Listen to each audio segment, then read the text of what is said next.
चलते हैं नाउन के पार्ट 2 में। नाउन का जो पार्ट 2 है उसमें हम क्या देखेंगे, पिछली बार हमने क्या देखा कुछ कैटेगरीज़ देखी। अब जो नई कैटेगरीज़ हैं वो क्या हैं, जब हम उनको गिन सकते हैं या नहीं गिन सकते हैं उसके बेसिस पर है। अगर हम किसी नाउन को गिन सकते हैं, कुछ ऐसे नाउन हैं जो भौतिक हैं, जिनको गिना जा सकता है। तो जब हम नाउन को गिन सकते हैं तो ऐसे नाउन को फिर और फर्दर कैटेगराइज़ किया जा सकता है और फर्दर उनको हम बाँट सकते हैं। उसका एग्ज़ाम्पल क्या है? अगर कोई नाउन ऐसे हैं जो कि सिंगल होते हैं, एक वचन के होते हैं, तो उनको हम बोलते हैं सिंगुलर नाउन्स। उनके आगे हम ए या एन या दा ये सब यूज़ कर सकते हैं। इसका एग्ज़ाम्पल है जैसे कि जो भी चीज़ें गिनी जा सकती हैं, जैसे कि केले गिने जा सकते हैं, बिल्ली गिनी जा सकती हैं, जानवर जो भी हैं जैसे कुत्ते, बिल्ली ये सारी चीज़ें गिनी जा सकती हैं, जो फ़िज़िकल चीज़ें हैं वो गिनी जा सकती हैं। तो अगर वो एक है, तो उन सब गिनी जाने वाली चीज़ों को जिन्हें काउंटेबल बोलते हैं, अगर वो एक है, तो वो सिंगुलर नाउन कहलाएगा। अगर वो एक से ज़्यादा है, तो वो प्लूरल नाउन कहलाएगा। जैसे कि अ कैट, एक कैट है तो अ कैट बोलेंगे, सिंगुलर नाउन है। अ बनाना एक सिंगुलर नाउन है। अब इसी में क्या हो गया, कार है, एक कार है तो अ कार बोलेंगे, लेकिन बहुत सारी कार हैं तो क्या हो गया, कार्स बोलेंगे। मैन है, एक आदमी है, और ज़्यादा मैन है तो मैन हो गए। तो इस तरीके से क्या हो गया, प्लूरल भी हो सकते हैं और आपका अ, सिंगुलर भी हो सकते हैं। तो जब हम काउंट कर सकते हैं तो उसको 2 टाइप के बोल सकते हैं, सिंगुलर यानी कि एक वैल्यू में और प्लूरल मतलब ज़्यादा वैल्यू में। इसके बारे में भी हम आगे पढ़ेंगे तो हमें समझ में आएगा और भी चीज़। अब चलते हैं आगे। जब आगे चलते हैं तो यहाँ बात आती है कंपाउंड नाउन।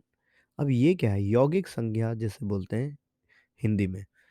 इसका मतलब क्या है? कभी-कभी क्या होता है कि कभी हमें नाउन बनाने के लिए जब हमने पहले शुरू में जब नाउन की रचना की, तो एक सिंपल वर्ड से थी।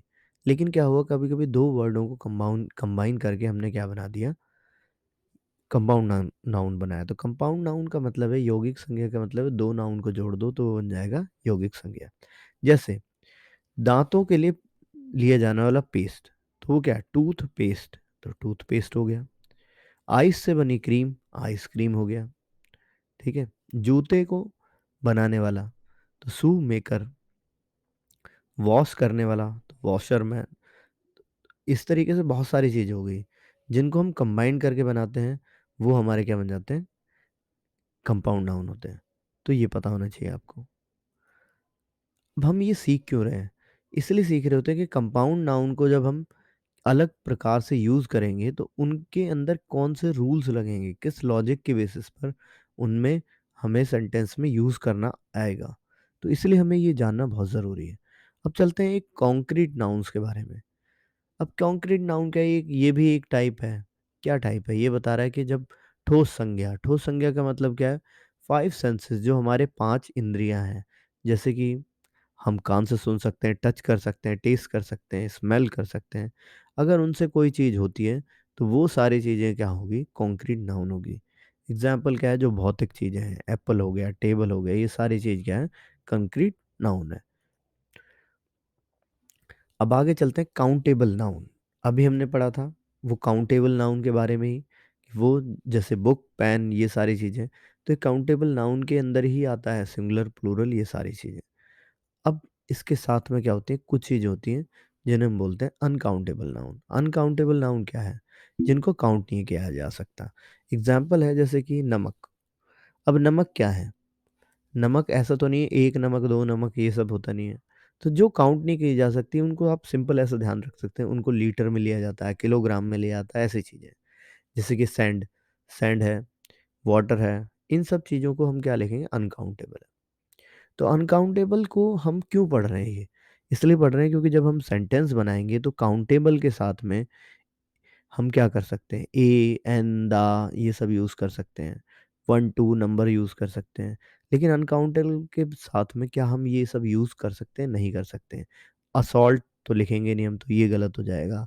उम, तो हमें पता होना है कि नंबर लिखना है, नहीं लिखना है, ये सारे यूसेज जो होंगे इन यूसेज को जानना पड़ेगा।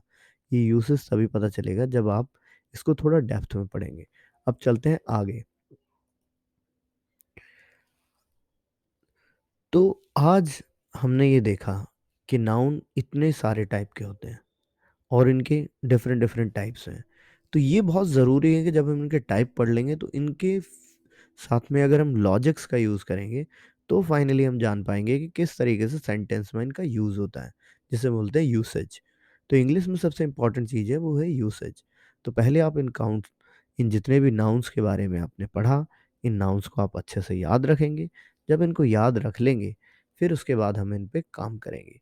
और यहाँ पर इस सीरीज़ में आपको बहुत कुछ मिलेगा। फिर हम कुछ क्वेश्चंस भी डालेंगे जिससे आप सीखेंगे कि इसका यूसेज क्या है। जितने भी वीडियोज़ होंगे उनके यूसेज के लिए हम अलग से कुछ वीडियोज़ बनाएँगे, कुछ एक्सरसाइज़ बनाएँगे। So stay tuned to our video और फिर यहाँ से हम सीख सकते हैं कुछ नई चीज़ें।